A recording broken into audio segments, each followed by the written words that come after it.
Muy buenas tardes tengan todos ustedes, buenas tardes, ya es jueves 11 de mayo. Al saludarles a nombre de la compañía periodística Contacto Hoy y por supuesto que de nuestro director general Jorge Blanco Carvajal, pasamos a un flachazo de carácter internacional de este jueves. El Comité de Inteligencia del Senado exige al general Flynn que revele todos sus vínculos con Rusia allá en los Estados Unidos. La requisitoria parlamentaria obliga al destituido consejero de Seguridad Nacional a entregar los documentos de sus contactos con el Kremlin y también de las empresas rusas. Fue el Comité de Inteligencia del Senado de los Estados Unidos quien exige al general Flynn que revele todos sus vínculos. La exfiscal general declara que el general Flynn era susceptible de chantaje por Rusia. El Pentágono investiga ya los cobros de Michael Flynn en el extranjero. La requisitoria del poderoso comité es de cumplimiento obligado y llega después de que Flynn se negase voluntariamente a entregar la información. Junto a Flynn han sido citados otros antiguos asesores electorales de Trump, como su amigo consejero en Relaciones Internacionales, Carter Page. La investigación, que corre paralela a la que lleva el FBI y otro comité de la Cámara de Representantes, trata de dilucidar si el equipo de campaña del presidente se coordinó con el Kremlin en sus ataques a la demócrata Hillary Clinton. Así van las cosas, aunque aún no se ha hallado ninguna prueba definitiva. La densidad de los contactos entre los hombres de Trump y los hombres de Moscú es de tal magnitud que las sospechas no han dejado de crecer. El caso más avanzado corresponde a Flynn. El antiguo general dirigió entre el 2012 y 2014 la Agencia de Inteligencia de la Defensa. Tras ser despedido por su carácter tiránico, se lanzó a tareas de asesoramiento en el mercado ruso, donde alcanzó tal grado de penetración que llegó a compartir mantel con el mismísimo presidente Vladimir Putin. Trump, un admirador de los militares con experiencia en el campo de batalla, lo enroló como su asesor, islamófobo y disruptivo. Pronto se hizo un lugar en el círculo íntimo del candidato republicano, a la par que el futuro fiscal general Jeff Sessions y el actual estratega jefe Steve Bannon. Tras la victoria, fue premiado con el puesto de consejero de Seguridad Nacional, un cargo con acceso a los mayores secretos de Estado. En el cargo solo duró 24 días. El 13 de febrero tuvo que dimitir al descubrirse que había metido sobre el contenido de sus reuniones con el embajador ruso en Washington, Sergei Kislyak, ante el vicepresidente, y la opinión pública había negado que, un mes antes de llegar al poder, hubiese tratado con el legado las sanciones impuestas por Obama al Kremlin por su cibercompañía contra Clinton. Pero su conversación con Kislyak fue grabada por los servicios de inteligencia y llegó a la entonces fiscal general en funciones, Sally Yates, quien alertó a la Casa Blanca de que Flynn estaba engañando y que por ello era susceptible de chantaje por los rusos. Desde entonces Flynn no ha dejado de hundirse. Se ha descubierto que carecía de los permisos pertinentes para recibir pagos de empresas rusas e incluso que ejerció de lobista para una compañía cercana al gobierno turco sin tener la licencia correspondiente para ello. Asustado por el cariz que tomaban las investigaciones, Flynn intentó hace un mes lograr la inmunidad a cambio de declarar voluntariamente. La petición fue rechazada y ahora ha de entregar los documentos. La decisión de exigir los datos bajo mandato fue adoptada después de que se agotase el martes pasado el plazo para facilitarlos voluntariamente y justo coincidió en el tiempo con la decisión de Trump de despedir al mismísimo director de la FBI, James Comey, que tenía a su cargo la investigación más amplia y avanzada sobre la trama rusa. Caído Comey, muchos demócratas ven en los comités del Senado y la Cámara de Representantes el único camino posible para dilucidar con la verdad. Bien, ya estamos en Noticias Sin Límite.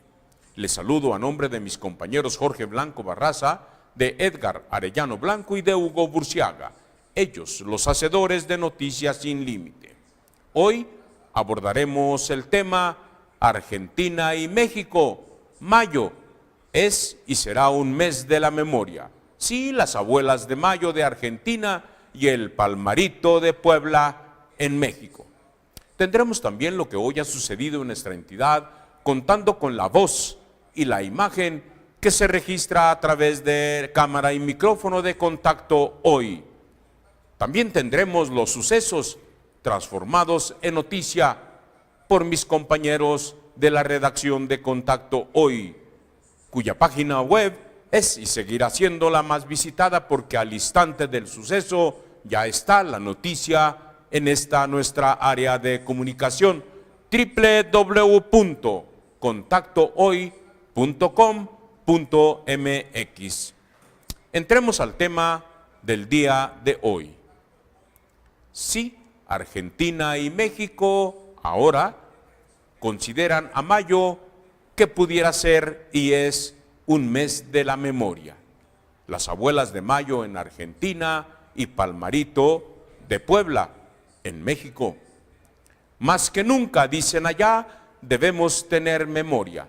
La marcha de Argentina será acaso una premonición de Palmarito en nuestro país. La marcha en contra el beneficio a los militares detenidos se completa con familias enteras que vuelven a gritar allá en Argentina el nunca más. La movilización que llevó a decenas de miles de personas a la Plaza de Mayo fue histórica en todos los sentidos de la palabra, desde la organización hasta su desenlace. Las agrupaciones que convocaron esperaron su turno y dieron prioridad a una gran cantidad de personas independientes que en forma espontánea fueron a la plaza y pudieron ver de cerca a Tati Almeida, de Madres Línea Fundadora, Estela de Carlotto, de Abuelas, y Lita Boitano, de familiares de detenidos y desaparecidos por razones políticas.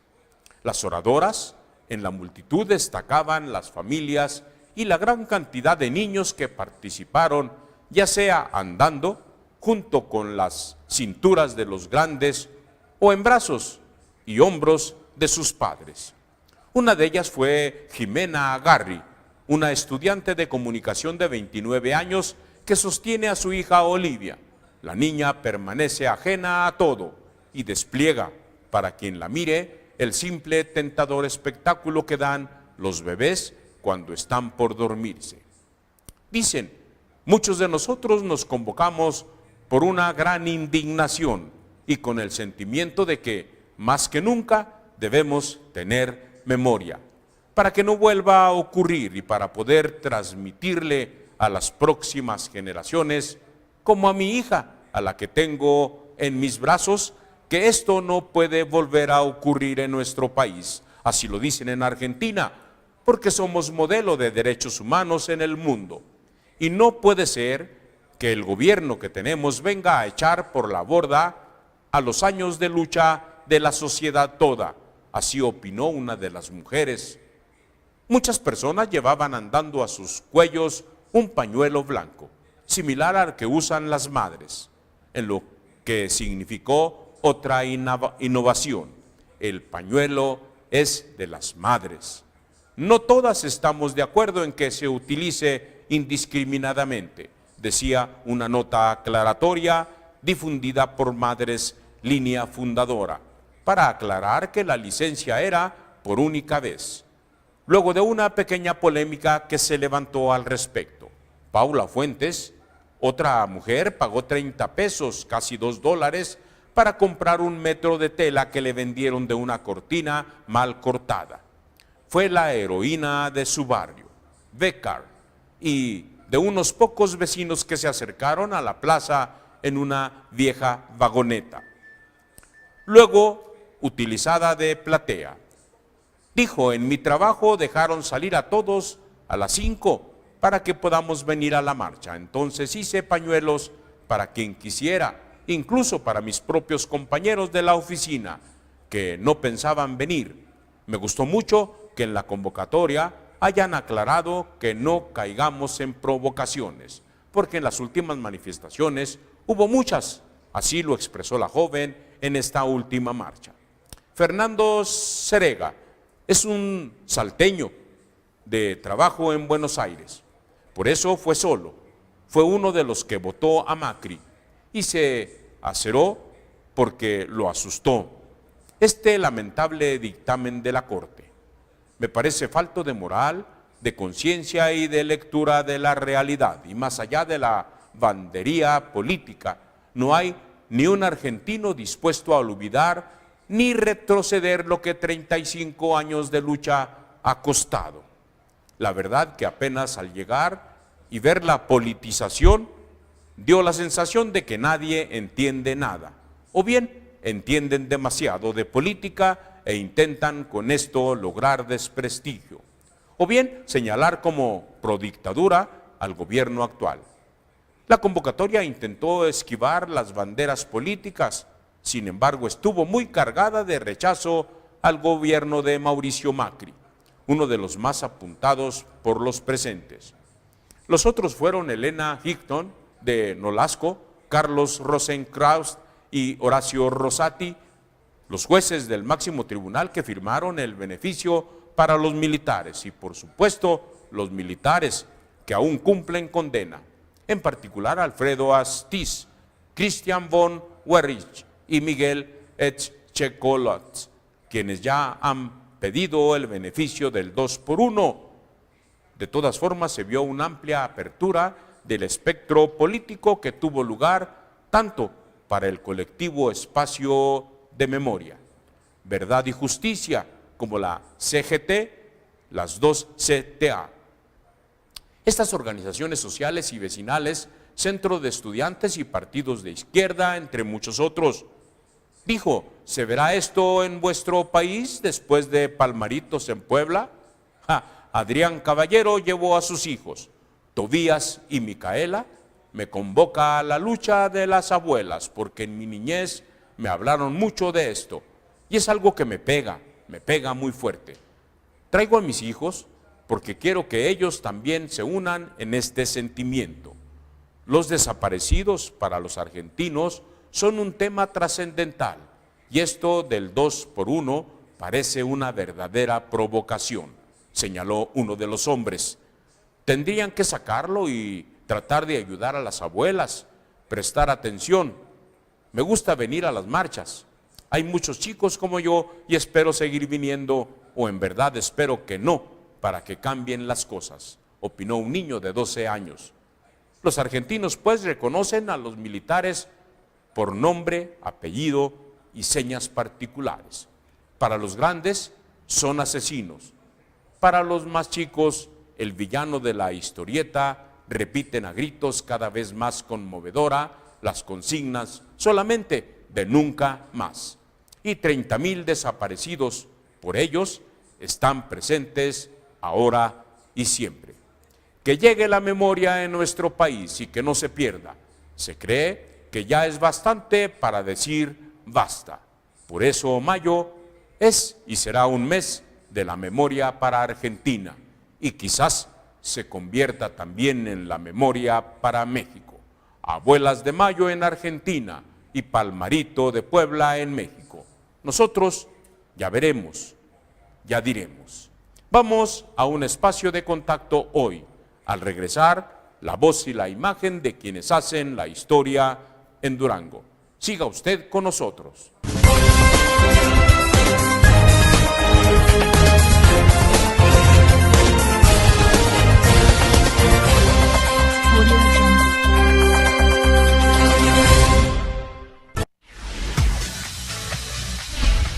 Contacto Televisión, la televisión joven.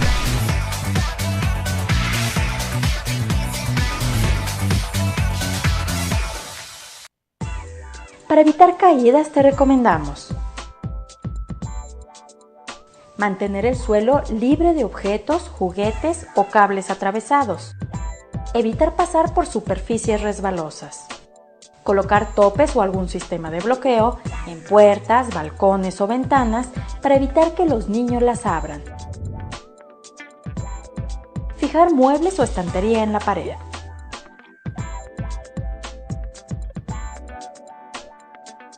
Asegurar las escaleras plegables o de aluminio antes de usarlas.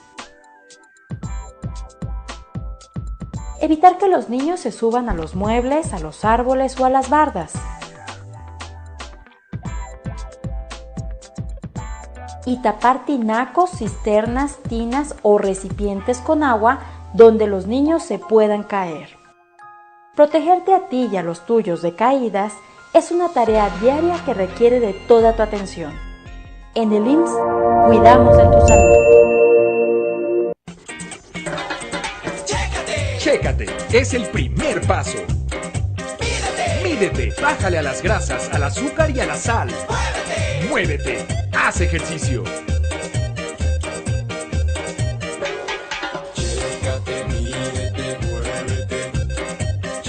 Chécate, mídete, muévete. Chécate, mídete, muévete. Más vale prevenir.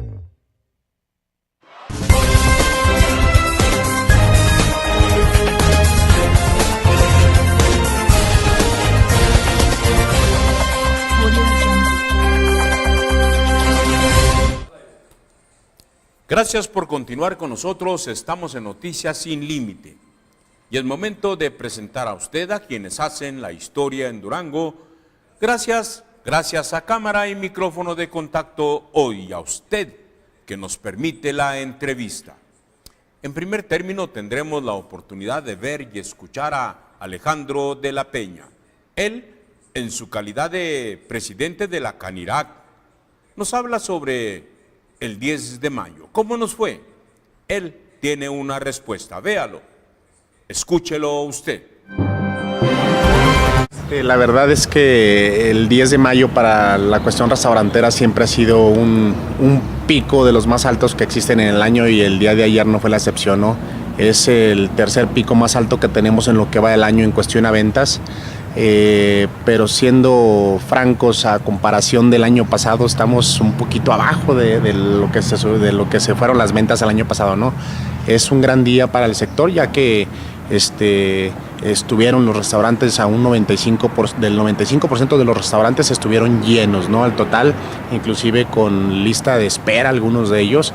Y bueno, es un día bueno para el sector restaurantero. ¿En cuánto bajaron las ventas en comparación al año pasado? El 10%, tenemos un 10%, sin duda bueno, se atribuye a muchas cosas, ¿no? El año pasado había un poquito más de flujo económico, ahorita algunas personas decidieron hacer o pedir banquetes a sus casas, que todavía es un poco más económico que salir toda la familia a un restaurante, ¿no? Variaron los promedios ticket, te soy sincero, en cuestión de dependiendo de qué tipo de restaurante fue accesible, no hubo aumentos en cuestión de cartas de de abusos para el consumidor. Se trató de mantener y equilibrar lo que fueron los precios que se han estado manejando los últimos 2 o 3 meses en cuestión de cada uno de los restaurantes y se sufre eso a comparación del año pasado. Hay una disminución, ¿no? Pero es uno de los 3 picos más altos que tenemos en el año. Las ventas que se hacen a través de redes sociales, ¿qué tanto le están impactando? Porque también han incrementado ese tipo de... No, todo eso, toda la competencia desleal a final de cuentas le pega al formal, ¿no? No, la verdad no tengo el dato exacto en cuestión de porcentual, pero sin duda la comparativa, bueno, tiene que golpear a los formales definitivamente. Oye, ¿y quejas de los comensales? Porque en muchos lugares pues no hubo buen servicio por lo mismo de relleno. Sí, mira, es algo que yo mismo lo he dicho y lo hemos venido trabajando, ¿no? Inclusive se estuvo haciendo un llamado, es un poquito un conjunto de todo. Cuando sales a comer, cuando ya tienes mucha hambre y llegas y hay una lista de espera de 40 minutos, de 30 minutos, pues es más sensible cualquier detalle para poder tener una molestia, ¿no? Entonces era parte de programarse tantito. Sin duda nos sigue haciendo falta la profesionalización del servicio, nos sigue haciendo falta el compromiso tanto de los trabajadores como de los propietarios para poder tener un servicio de primera calidad en cuestión turística y en cuestión de atención, ¿no? Contacto informa. Durango participará en la Feria Regional de Pueblos Mágicos. Esta se llevará a cabo en Sombreretes, Zacatecas, donde estarán presentes poblaciones con esta denominación de ambos estados y también estarán los de Michoacán. Así fue informado ante Contacto hoy por los representantes de turismo del vecino estado de Zacatecas y de la propia entidad Durango. Héctor Flores, senador por el Partido Acción Nacional, nos habla sobre el tema del fiscal de anticorrupción como uno de los temas. Véalo, la verdad es de interés, escúchelo usted. En el tema del fiscal anticorrupción. Pues mira, este asunto del fiscal anticorrupción es, en mi opinión, uno de los temas más importantes que tenemos que enfrentar al arranque del siguiente periodo de sesiones o incluso en un periodo extraordinario de haber condiciones para poder procesarlo. El fiscal anticorrupción, como la gente debe de saber, pues tiene la encomienda nada más y nada menos que de hacer frente a la integración de los expedientes relacionados con delitos en materia de corrupción, que en mi opinión es, sin lugar a duda, el asunto que más lastima y más molesta a la sociedad de lo que tiene que ver con la tarea y las acciones del gobierno en todos sus niveles.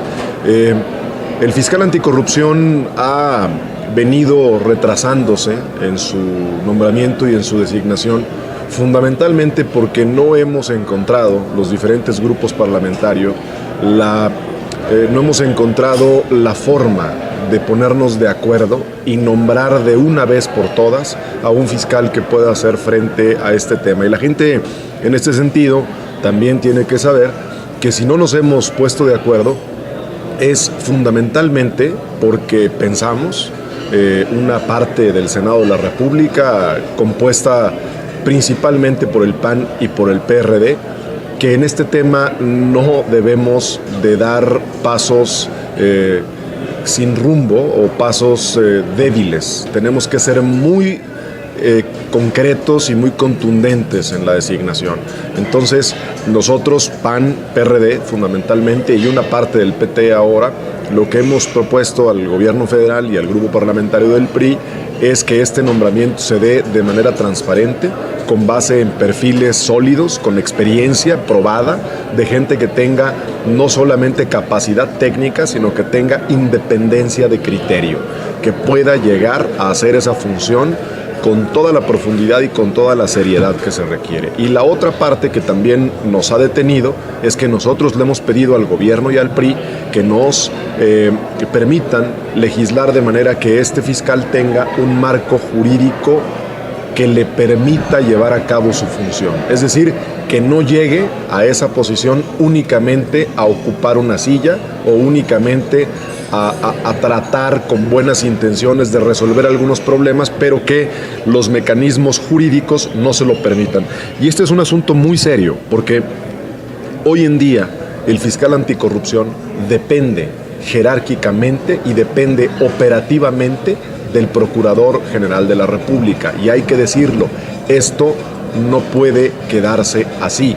Hoy en día, el fiscal anticorrupción, como el fiscal en materia de delitos electorales, si quiere hacer un operativo y no tiene policías para hacerlo, no hay manera de que pueda resolver o policías o investigadores o peritos o herramientas, pues no hay manera de que pueda hacer su función. Y eso es un asunto que hemos venido denunciando, eso le pasa al fiscal en materia de delitos electorales. Entonces es un asunto que no puede quedarse así, y eso se lo hemos pedido al gobierno y al PRI, y eso es lo que nos ha detenido. Ellos están en una posición diferente y nosotros, honestamente, en ese aspecto sí pensamos que es muy importante que para nombrar al fiscal anticorrupción, primero tengamos que resolver estos problemas. Y para finalizar, que la gente no se quede con la impresión de que si no hay fiscal anticorrupción, entonces no se persiguen esos delitos. No.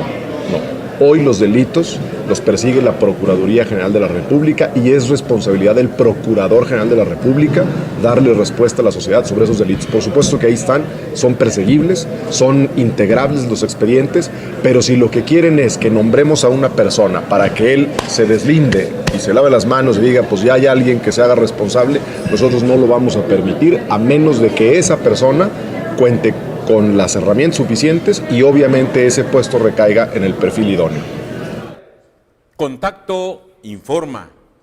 Los problemas de inseguridad que afectan a los ciudadanos en el municipio de nuestra capital no se dan solamente en los fraccionamientos Villas del Guadiana, cuyos habitantes ya se organizaron para enfrentar esta situación, sino se dan también en distintos puntos de la zona urbana. Esto fue señalado ante Contacto Hoy por la diputada Gina Campuzano, al invitar a la directora de Seguridad Pública Municipal para que recorra la ciudad y se entere, vaya cosas, que recorra la ciudad y se entere de la problemática. Juan Cruz Martínez, presidente del Comité Directivo Municipal del Partido de la Revolución Democrática, fue registrado por cámara y micrófono de Contacto Hoy. Nos habla sobre la llegada de Isaías Berumen a la delegación de la Secretaría de Desarrollo Social en el estado de Durango. Este es su tema. Véalo, él nos dice el por qué siente esa llegada. Escúchelo usted. Dividido y agónico que se visualiza perdido en el 2018, los grupos locales se anotan para luchar internamente por los despojos y se preparan para apropiarse de las candidaturas del PRI. En ese contexto, llega Isaías Berumen a la delegación de la Sedesol como parte de la avanzada ismaelista que ya se ha apropiado de las delegaciones que ejercen el gasto social federal. Con la llegada de Isaías Berumen a la Sedesol, se añade una delegación más para el ismaelismo que se agrega a la de Sedatu, a la Procuraduría Agraria y a la Comisión de Desarrollo de los Pueblos Indígenas.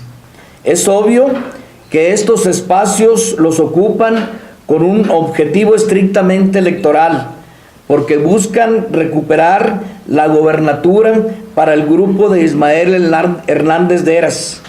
Este grupo político es el que gobernó Durango durante los últimos 12 años y es el que mayormente ha depredado los recursos públicos y es por el que votó en contra el pueblo de Durango el pasado 5 de junio. Hacemos un llamado al gobernador Aispuro para que realice las gestiones necesarias para revertir este nombramiento non grato de Isaías Berumen. El PRD denunciará este hecho en los diversos espacios del debate público para que la sociedad sepa cuál es la verdadera intención de la mafia depredadora del grupo político de Ismael Hernández Deras. Hacemos un llamado al actual gobierno estatal para que castigue a los exfuncionarios corruptos que robaron las arcas estatales de Durango. Muchas gracias. Contacto informa. Fíjese usted, las 18 fosas clandestinas que se han detectado en Durango, estas mencionadas por el presidente de la Comisión Nacional de Derechos Humanos, son solamente una de las situaciones que refleja descomposición social que existe en nuestra entidad y que se caracteriza por el aumento en los índices delictivos y de violencia. Esto fue señalado ante Contacto hoy por Maximiliano Silerio Díaz, diputado local por el Partido Revolucionario Institucional. Ahora tenemos a Alonso Gómez. Él es el director de turismo de Sombrerete, Zacatecas, y nos hace una invitación, es de interés. Véalo, escúchelo usted. Que este 18 a 21 de mayo acudan a Sombrerete y conozcan lo que tenemos. Básicamente el video promocional nos indica los 3 sitios que son considerados como Patrimonio Cultural de la Humanidad que Sombrerete tiene para el mundo. Esto es el Centro Histórico, el Parque Nacional Sierra de Órganos, Área Natural Protegida y también lo que viene siendo un tercer sitio que es la Noria de San Pantaleón. Entonces, bueno, sin mayor preámbulo, les daré a conocer algo de lo que tendremos dentro de estos 3 días de actividades en esta feria. Compartirles que empezamos el 18 de mayo, celebrando el Día Internacional del Museo, con un corte de listón inaugural cerca de las 12 del mediodía en el Museo Municipal, para que posteriormente, ese mismo día 18, a partir de las 6 de la tarde, hagamos un homenaje a un artista plástico de mucho renombre que Sombrerete tiene para el mundo, que es el artista plástico Martín Jiménez Serrano, en donde destaco la trascendencia de su obra, por ejemplo, en África, en Marruecos propiamente, en Rusia, en donde su obra es basada a partir de huesos humanos. Entonces sobresale este reconocimiento a este artista plástico a partir de las 6 de la tarde, e insisto, festejando el Día Internacional del Museo el 18 de mayo. Posteriormente, lo que viene siendo el viernes 19, arrancaremos prácticamente con lo que viene siendo el montaje de los stands alrededor de la 1 de la tarde, de tal suerte que a las 4 de este viernes 19 ya tengan a bien ver la exposición de fotografía, folclor, gastronomía, artesanía, que cada uno de los rincones zacatecanos, desde luego de Durango y de Michoacán, tendrán a bien exponernos a través de sus stands.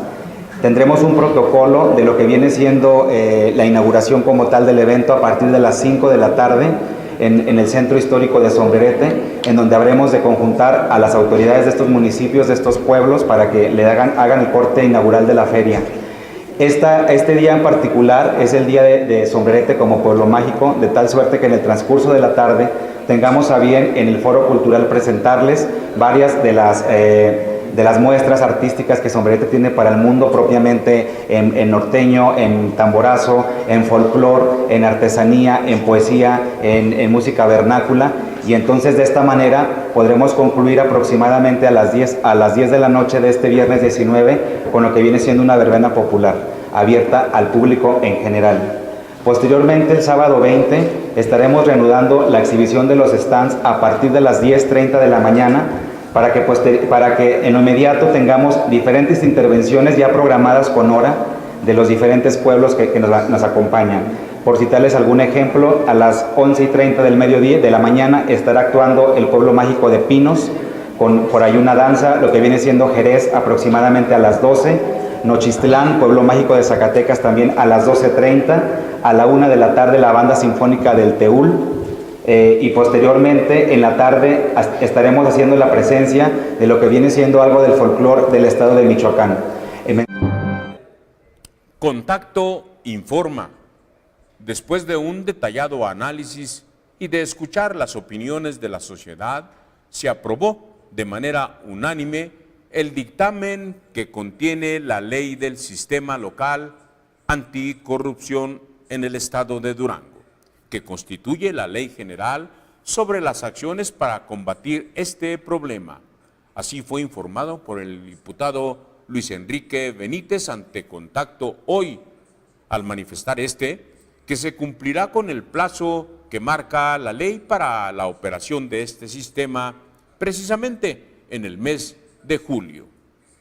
Augusto Ábalos, diputado local también por el Partido Acción Nacional, nos habla sobre el problema del hundimiento de suelo allá en La Laguna, concretamente en Gómez Palacio.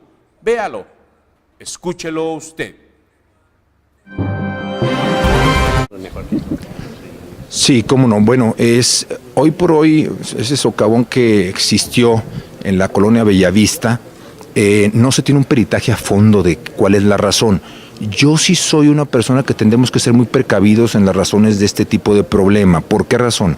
Porque aunque lo hemos visto, algunas abras en anteriores años han sido justificadas cuando ha corrido el río Nazas por la laguna nuevamente, por cuestiones de soltar agua de la presa. Ha habido este tipo de abras y este tipo de problemas cercanas al río. Hoy lo que nos puede decir la lógica es que hay algún flujo de infrasuelo que esté corriendo desde hace tiempo y que ocasionó este problema. No hay hoy por hoy un peritaje oficial. Sin embargo, creo que la solución no va a ser exactamente echar tierra o suelo a este pozo. ¿Por qué razón? Porque creo que va a requerir de una compactación en capas como debiera ser. ¿Qué es lo que ha pasado? Pues que se echó a volteo el material y ha seguido hundiéndose. Algunos estudios nos dictan que puede haber algunos flujos de agua, que puede ser de drenaje, puede ser aguas subterráneas de niveles freáticos que están ya muy por abajo de los niveles superficiales. Lo más indicado es ser muy precavidos, sí tomar las precauciones, pero tampoco caer en pánicos. La presidenta municipal ha desarrollado una muy buena tarea, ha estado pendiente, tiene un buen equipo de protección civil y yo creo que en las próximas semanas sabremos con exactitud cuál es el problema para saber cuál es la solución. Contacto informa, ante el poco repunte que ha tenido el sector restaurantero, serán pocos los dueños que puedan cumplir con el reparto de utilidades este año. Así lo comentó Alejandro de la Peña López ante Contacto Hoy, él en su carácter de presidente de la Cámara Nacional Restaurantera, quien aseguró que a lo mucho el 40% de los patrones podrá cumplir con esta obligación con sus trabajadores. Bien, Maximiliano Silerio Díaz, diputado local por el Partido Revolucionario Institucional, fue registrado también por cámara y micrófono. Contacto Hoy. México se está convirtiendo en un país muy violento. Eso es algo de lo que dijo el diputado. Véalo, escúchelo usted. Ayer el presidente de la Comisión Nacional de Derechos Humanos hizo esa declaración, son declaraciones hechas por la propia Comisión Nacional de Derechos Humanos y pues la verdad es que esto es parte de una descomposición social muy grave que estamos sufriendo en todo el país. México es un país que se está convirtiendo en un país violento. Tenemos indicadores internacionales que incluso nos colocan como el segundo país más violento del mundo, solo después de Siria, que está ahorita sumido en una tragedia, en una guerra civil terrible. Entonces es una posición muy vergonzosa que México esté sumido en ese tema. Y estas fosas vendrían a ser parte de esa violencia, de esa descomposición del tejido social, de este país tan bronco que se está generando. Pero hay parte de problema de las autoridades, pero no es solo ellos. Aquí el tema es que todo el tejido social se está destruyendo y aquí tenemos que participar todos, porque las autoridades por sí solas no van a poder convertir el flagelo. Estos problemas de violencia surgen desde la casa, desde el hogar, donde la violencia intrafamiliar, la conflicto de las relaciones entre los cónyuges o las parejas que están viviendo juntos, empiezan a generar problemas a los niños. Muchas veces son golpeados, abusados por sus propios familiares. Y ese niño después va a la escuela y ahí viene otra vez un problema que las autoridades educativas no detectan o no inhiben adecuadamente esa violencia. Y entonces ya tenemos, aparte de la violencia en el hogar, tenemos ahora la violencia en la escuela. Y ahí está el gran problema del bullying que tanto se ha ido. Y el muchacho va creciendo, pero va incrementando su violencia, su ira, su rencor. Entonces cuando el muchacho sale a los 18 años o antes que abandone la escuela, pues sale un mundo que de por sí es violento, pero ya trae él una formación violenta. Y entonces empieza a descomponerse más la situación y ya no hay manera de contener. Ha habido programas exitosos como el CONAPRED que han logrado en ciertas áreas inhibir esa problemática de la violencia, pero necesitamos algo más amplio, algo en el que de veras nos comprometamos y participemos todos. Exacto, pero si no entra la conciencia de los padres de familia de vivir sin violencia en el hogar, si no entra la conciencia de los padres, de los maestros y de las sociedades de alumnos y de padres de familia, de inhibir las acciones de violencia en las escuelas, ese asunto va a ir creciendo y pues sucede lo que está sucediendo ahorita. Esas fosas clandestinas probablemente sean incluso de conflictos entre grupos violentos, entre gente que está peleando por territorios. ¿Sí? No necesariamente tiene que ver con cuestiones que tenga el gobierno que ver. O sea, aquí estamos hablando de una descomposición del tejido social y estamos cumpliendo, cada quien tenemos que cumplir con la parte que nos toca. Y a mí lo que me pareció correcto fue que el propio presidente de la Comisión Nacional de Derechos Humanos reconoció que en el estado de Durango, el Congreso local, ya hemos armonizado toda la legislación. Ya está terminado el marco jurídico, ¿sí? Ese andamiaje legal en el cual ahora las autoridades tienen que hacer y ejecutar esa ley y después el Poder Judicial hacerla cumplir y hacerla valer para que de esa manera vayamos inhibiendo ese comportamiento tan agresivo. Contacto informa. La Iglesia Católica prefiere que existan más madres solteras que vivan en paz, que mujeres que con tal de mantener su matrimonio permitan ser agredidas por sus esposos. Eso es lo que comentó el padre Marco Cárdenas Vázquez durante la conferencia Violencia de Género, mitos y consecuencias. Bien, ahora tenemos a Gustavo Pedro Cortés, dirigente de la organización campesina Toma de Carretera. Ese es su tema ahora por los pobladores de Canatlán. Vea qué nos dice, escúchelo usted. Está medio lento los medios. ¿A qué se debe la manifestación que estamos viendo en este momento? Bueno, como ustedes son testigos, aquí tenemos un puente dañado por las aguas pasadas. Es un puente que duró solo 4 meses desde que se construyó. Con las aguas pasadas se cayó el puente, pues, y no hay autoridad que se atienda el problema. Nuestras comunidades, cuando llueve, se quedan incomunicadas. Por eso la urgencia de la reparación del puente. Pero esto indica que en Canatlán no hay gobierno que atienda los problemas que las comunidades tienen. Este es uno. El tema de los caminos están destrozados, los programas sociales no se ven por ningún lado. Hay una gran indiferencia de la autoridad.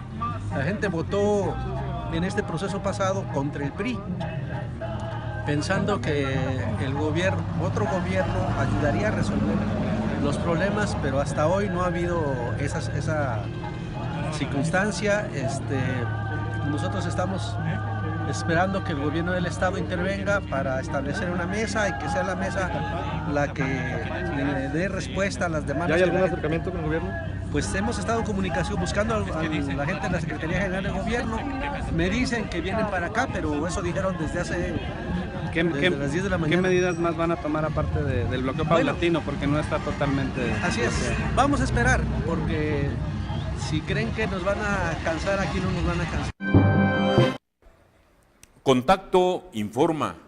La diputada federal Ali Gamboa señaló ante Contacto Hoy que ya fueron aprobadas las modificaciones a la ley que obligan a las aerolíneas a dejar de hacer cobros indebidos por equipaje extra, asiento de menor de edad y pérdidas de vuelos, por lo cual ya han comenzado a aplicarse las sanciones severas a quienes han incurrido en dichas faltas. Raúl Montoya, presidente del Tribunal Estatal, nos comenta sobre la resolución del juicio hacia el interior del partido Morena. Esto es de interés, véalo, escúchelo usted.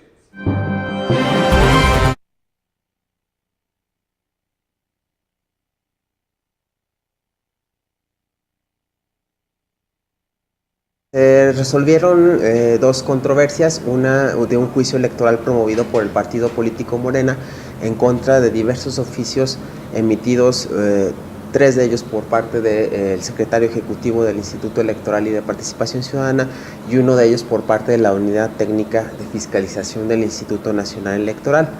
Toralmente se resolvió que este tribunal electoral es incompetente para conocer de la controversia, dado que en lo esencial estaban impugnando un oficio de la Unidad Técnica de Fiscalización del INE sobre la manera de cómo iban a descontar una multa impuesta al partido político Morena por el Consejo General del Instituto Nacional Electoral. La consulta, este oficio nace de una consulta que hace el consejero presidente del Instituto Electoral local a la Unidad Técnica de Fiscalización sobre si resultaba procedente el pago de la multa que asciende a un poco más de $1 millón en 24 parcialidades de 44,000, 45,000 pesos.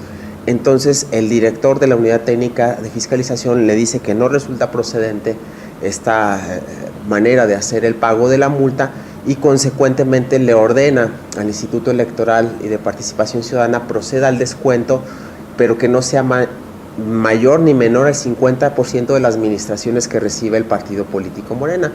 Consecuentemente, el acto que le causa molestia es ese oficio de la Unidad Técnica de Fiscalización, cuya competencia originaria recaería en la Sala Superior del Tribunal Electoral del Poder Judicial de la Federación y no en un órgano jurisdiccional local. De ahí que estamos resolviendo declararnos incompetentes para efectos de que sea la Sala Superior quien en plenitud de jurisdicción resuelva la controversia.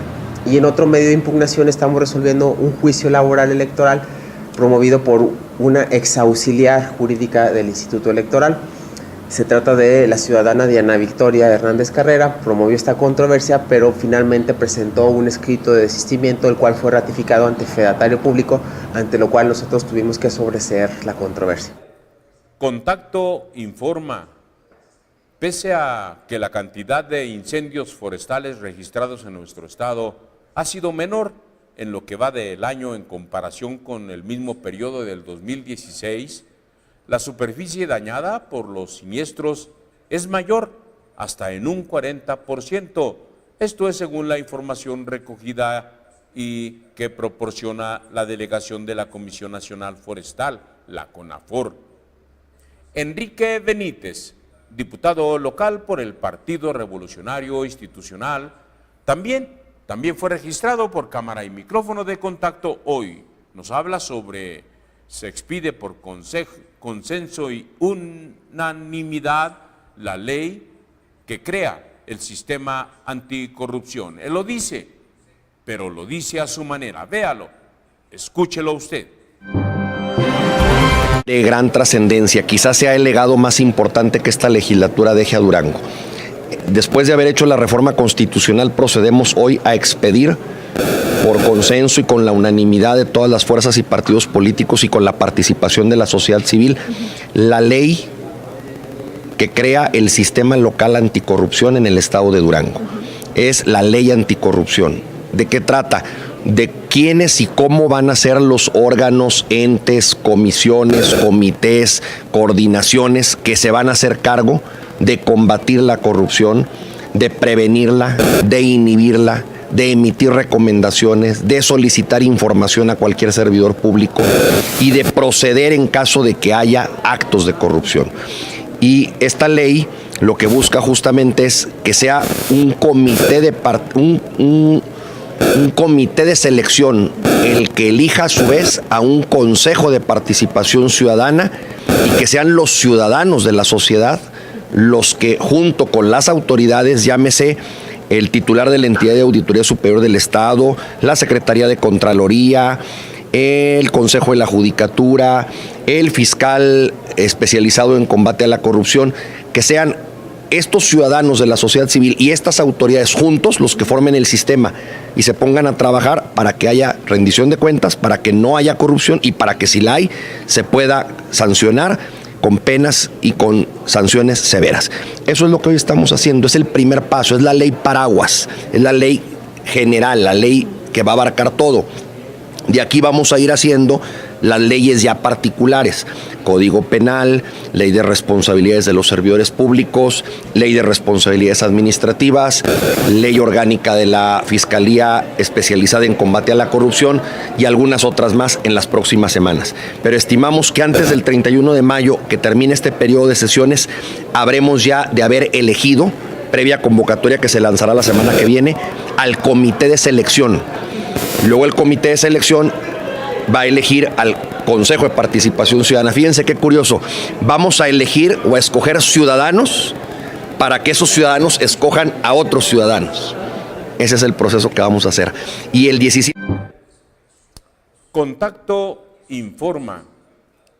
La Confederación Patronal de la República Mexicana, la Coparmex, en Durango, ha informado que se pide a las autoridades una política de alto impacto social en materia de seguridad, tomando en cuenta la opinión de la propia sociedad. Los empresarios invirtieron 100,000 millones de pesos para protegerse allá en el 2016 y en los hogares fueron 78,000 millones de pesos para la prevención del delito. Estos datos fueron proporcionados por el INEGI. Vaya dinero que se gasta en la seguridad, patrocinada por sí mismo, tanto por los empresarios como los propios ciudadanos. Felipe Reyes, representante estatal de FENER, informa sobre concurso de matemáticas, esto para el día 13 y 14 de mayo. Ese es su tema, véalo, escúchelo usted. Su presencia. Ahorita por el motivo de esta conferencia de prensa es para anunciar nosotros, bueno, en primer lugar, más bien les quiero comentar que nosotros somos una organización de estudiantes que es la FENER, la Federación Nacional de Estudiantes Revolucionarios, Rafael Ramírez. Nosotros somos una organización que nos preocupa para mejorar las condiciones de las escuelas, sobre todo de los mismos estudiantes, y también para elevar un nivel de educación más alto, porque sabemos que en nuestro país pues es uno de los países que pues somos de los últimos lugares, ¿no? Sobre todo en matemáticas y en español. Y ahorita por el motivo pues es para anunciar nuestro concurso de matemáticas que estamos organizando. Ya hace como 3 semanas que se hizo la eliminatoria estatal y conforme a esa eliminatoria estatal los que pasaron pues van así, ahora sí, a participar al concurso nacional, van a ir al concurso nacional que va a ser este fin de semana que viene, el próximo 13 y 14 de mayo. Y pues nosotros los de aquí de Durango pues ya nos estamos alistando para ir a ese concurso. ¿Cuántas personas van de aquí de Durango? De aquí de Durango vamos a llevar 8 concursantes de diferentes categorías.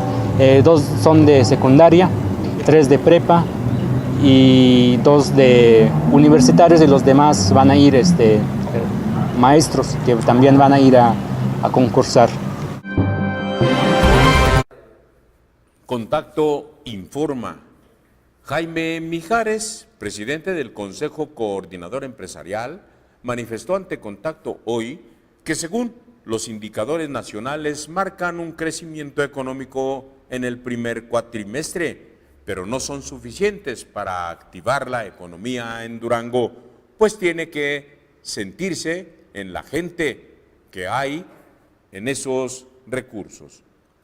Solicitan intervención del gobernador para la detención a los responsables del quebranto de pensiones. Sí, fueron miembros del Frente Social y Sindical por los Derechos Humanos quienes solicitan la intervención del propio José Rosas Aispuro Torres para que se efectúe la detención y encarcelamiento de los responsables del quebranto que sufrió pensiones. Y dicen, no aceptamos que se nos diga de nueva cuenta que pensiones está en quiebra y que solo le queda un año de vida, porque ya no hay dinero. Así lo precisó Nobel Galván, miembro de dicha asociación. En otra nota, la violencia viene de una cultura determinada por un patriarcalismo. Soledad Ruiz Canán, en su carácter de directora del Instituto de Salud Mental en Durango, el ISMED, afirmó ante Contacto Hoy que la violencia viene con una cultura determinada por un patriarcalismo y una descomposición social en la propia comunidad donde se vive, y que provoca tener violencia en 7, fíjese usted, en 7 de cada 10 hogares. Esa es la información que hasta el momento tenemos para usted. Le agradecemos la presencia y la oportunidad de estar con usted en la edición de hoy jueves. El agradecimiento y la invitación para que nos veamos el día de mañana en punto de las 2 son por parte también de mis compañeros Jorge Blanco Barraza, de Edgar Arellano Blanco y de Hugo Burciaga. Mientras tanto, buen provecho, buenas tardes.